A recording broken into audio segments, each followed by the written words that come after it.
So Junior Achievement is a non-profit, volunteer-based organization that has reached over 4.2 million children in 183,000 classrooms domestically. They've reached an additional 6.5 million children internationally. Junior Achievement's basic premise is to prepare children with financial knowledge or young people to operate in a global economy. Junior Achievement had conducted a survey in 2012 and found that 56% of teens ages 14 to 18 do not think that they will economically be better off than their parents. This is a striking negative trend, and Junior Achievement wishes to change this trajectory by informing children about basic economic principles. If you were to ask any kid in high school today just some standard things, I mean, what is the Fed? What is an International Monetary Fund? I mean, what is an unemployment rate? I mean, they probably wouldn't know. Or even something more specific as how to manage a checkbook. If you were to ask any child, what do you want to engage them? What do you want to be when you grow up? I can't think of anything that would not involve some type of fiscal situation they would have to go through. Do you want to go to school when you get older? Well, you're going to have to learn about a FAFSA form. You're going to have to learn the difference between a private or a public loan. You're going to have to learn about the interest, the principal versus the interest. If they want to obtain that nice fancy car, they're going to have to know how to get a loan. They're going to have to know several different things. And what they do, basically Junior Achievement goes around the classrooms and volunteers will be handed a packet, and each packet is the same. It's step-by-step information. It's very simple, and they will teach the children about broad things of why a free market economy. We hear that, but what really is that? I know that, many of you know that, but do these children, especially today, do they know that? And just go step by step and inform these children of things they need to know, and specific things, like I said before, managing a checkbook, or more broad things. And how it works at Junior Achievement, basically goes into the classrooms of the local schools and teachers, uses a variety of concepts depending on the age group. Most of, especially here in Alaska, the classrooms that they go into are on the lower level. And it would be nice, we would like to, and we talk about some of this, getting into the upper levels maybe through an online program or other things of that nature.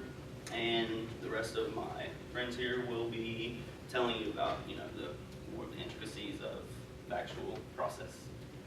This is you, Ed. And in our survey, we have met with the Junior Achievement Vice President, the Logan Birch, and the volunteer, Lisa Ho. And we have connected with the Junior Achievement President, the Dana Novak, and to get a better idea to understanding the Junior Achievement and their need. And we have came out the 10 survey question and sent to the 32 volunteer teacher, and get back the 34% of our response rate. And here is the research we found in the task hour survey. In the first data shows about the 91% of people heard about the Junior Achievement, but only 9% of people did not.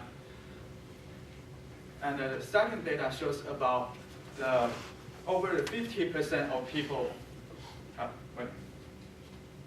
over the 50% of people approve the Junior Achievement is a great experience to have it. And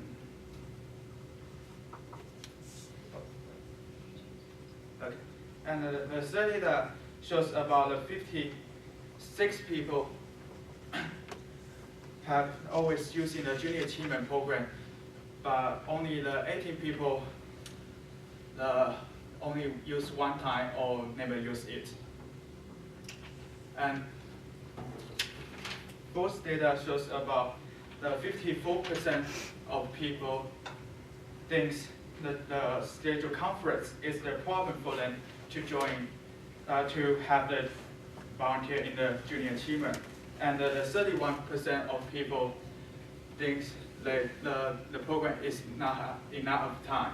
And the 15% 15% of people think the program is low in the student interest.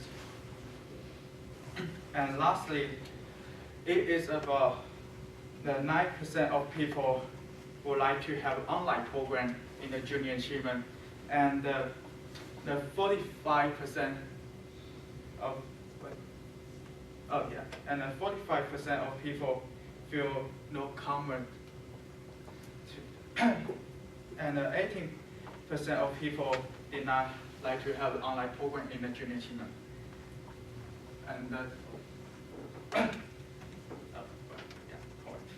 And thus our survey, we found out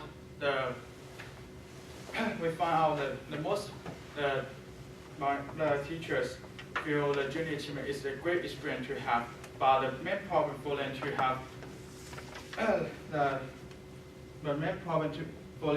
to bring the junior achievement into their classroom is the schedule conflict. And now the Tiana is going to talk about the problem in the junior achievement.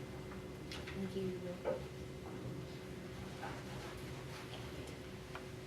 Now I'm going to talk about one of the main problems that junior achievement was facing. It's initially not being able to get the junior achievement information to the teachers. This was due to, as we had previously explained, a 54% scheduling conflict issue. This was the most difficult. The most difficult for teachers was pretty much fitting the junior achievement into their daily curriculum, because as we know, they are mandated by the board to provide a particular curriculum to ensure students pass standardized testing at the end of the year, at the end of the semester. Time constraints also, as you may previously explained, there was a 15% low student interest rate. The students weren't very educated on what junior achievement was, what the program provided, and how it was going to help them in their future endeavors. And again, the relevance to state mandated testing. Our target demographic is basically teachers, and we chose teachers because we felt that they would be the best representatives to utilize to reach the children, hence their students. And it's, as Josh explained, the previous slides, it's harder to reach the teachers as the grade level increases. Again, because of that mandated standardized testing that they have to reach and make sure that the students know like the general curriculum. Next, we came up with various marketing possibilities to actually get the junior achievement information out to the people, specifically our target demographic of teachers. And we defined which department would be best to market to. Teachers make a junior achievement for the future meet and greet day posted on staff development days. I'm just going to briefly get into that, and my colleague Kristen will be able to further explain that. But it basically is just a program on teacher development days. It's usually on a Wednesday, a late start day. What we would do is we would provide a potluck for the teachers, and as they're getting their information from the head department, they can come into that potluck, gain information about the junior achievement program, and then decide if they would like to utilize it and put it into their curriculum. Also, we came up with, for a marketing possibility, a student referral program. So what that would entail is basically the student would receive an incentive for getting information out to other students once they were educated by a volunteer from the junior achievement program. And at that time, they were able to get multiple students or other classrooms, other teachers involved. They would receive some kind of incentive. We came up with an idea of going to work, with one of the volunteers or something like that. Just previously, he's working at a bank, so, go work for half a day until lunchtime, get that kind of experience. Also, we came up with an offer online, like an online program, which could also help. It could be, they can get the information, how to balance a checkbook and things like that. It can be, offered online. Attend teacher conferences and PTA meetings could also be a good way to, get the junior achievement information out to the people. And now I'm going to turn the floor over to my colleague, Kristen Rowe, who will be discussing what we chose in concluding our presentation for this evening. So of everything that Tiana just shared with you of the brainstorming that we did, we chose the Junior Achievement for the Future meet and greet. It's where, like she said, we would get the staff development days from the principal. We would go in and set up a table in the break room or the staff room. Teachers would have the flexibility to come in as they wanted. There would be food, there would be refreshments. Previously, before this started, I handed out everybody in the back one of the flyers. These would be the flyers that would be on the tables there that the teachers could just grab. It's just a little quick overview of what Junior Achievement is and who they are. If they wanted more information, there would be a Junior Achievement volunteer there that could give them that information. They could ask questions. They would have forms available for them to use. I just talked about what it was and how we would implement that. What we would do is we would have to get the staff development days, secure them. We would have to get between 1 to 2 volunteers to spend half of their day there and answer questions and hand out additional information. And then they would need about 4 to 5 hours to be present there to do that. So overall, Junior Achievement, what we have learned through our research was that they are a fantastic program. They offer so much, and it's just devastating how many teachers don't actually utilize the program in our school district in Fairbanks at all. And it's not necessarily that the people, they can't get the information to the people, it's that the teachers are so concerned that they won't be able to work this great program into their already strenuous curriculum and days.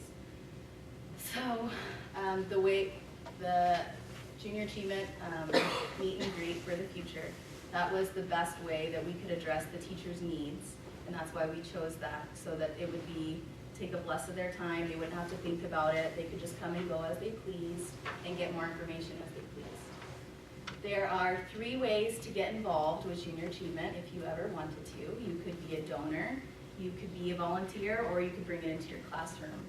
And if you want more information about that, we definitely have that provided. In the potluck room, I guess, we have a table set up that kind of mocks what our For the Future meet and greet would be, and it has the flyers, and we'll be there to answer any questions if you guys have. Thank you. Anybody have any questions? Yes. At the beginning of the presentation, you talked about, you put the survey out on Survey. How many people were hit with the survey? And you got the 32. And you got a 34%. 34% So 10 response rate. people or so? Mhm. Yeah. Yeah. So in theory, you know, if we're going to go forward with this, we probably want to broaden our population on the sample size. I think that, you know, again, after I'd spoken with your group earlier about this a couple months back, overall, very pleased. Few minor criticisms, and is merely in the presentation of it, is that you're presenting on a projector, and your font on a black chalkboard is a little hard to see, and just some minor spelling stuff. But again, very minor, but other than that, I think you guys did really good work, and I'm actually surprised you popped a few things that I hadn't actually thought of. Thank you. Thank you very much. Any other questions? Yes, there are. Who else? Yes. Are the teachers paid to, be a part of this? No, they are not. Like we said, it's a nonprofit organization, and anybody that would do it or use it, they have some support staff. I know Dana had touched on that when she spoke to us, but it's very, very, very few that are actually paid to do anything in Junior Achievement. It's all on a volunteer basis. Satya. I think that another thing that could be helpful for the meet and greet would be to show, because a history teacher may be like, this is completely irrelevant to my class, but maybe put some economics and find ways for the teachers to tie it into their, what they're going to do with their teaching, so they don't have to come up with that themselves. Definitely.